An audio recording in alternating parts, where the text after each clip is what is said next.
के गर्नुहुँदैछ? नास्ताहरू गर्नुभयो? राम्रै हुनुहुन्छ होला है? म पनि राम्रै छु। यसो बाहिरतिर हेर्दै बसेको।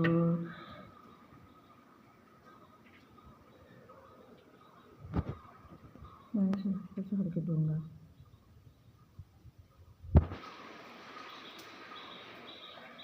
कस्तो खालको रहेछ यो ढुङ्गा मजाको है हेर्नुमा सुपारी जस्तै रहेछ सुपारी म त सुपारी पो होला भनिरहेको ढुङ्गाको रहेछ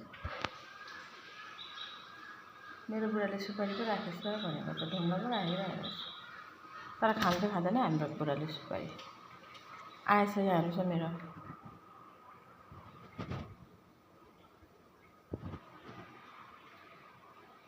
आजकल बानी परेछ चामल राखिदिएन भने त टक टक टक टक टक टक टक टक माइकको माइ गर्छ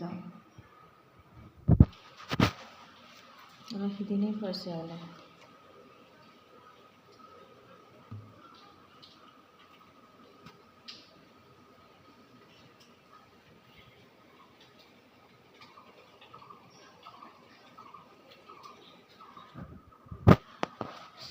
सबै कुरोको एउटा बानी नि केही गर्नु थाल्यो भने उनीहरूलाई चाहिन्छ अब दिन्छ भन्ने उनीहरूलाई आश हुँदो रहेछ कि त्यहाँ राखेन बिर्सेछु भन्यो भने चाहिँ टक टक गर्छ अहिले त बुढा नानी सबैजना परिवारै आउँछ अस्ति त नानी लिएर आएको थियो अहिले फेरि बसेर खाँदैछ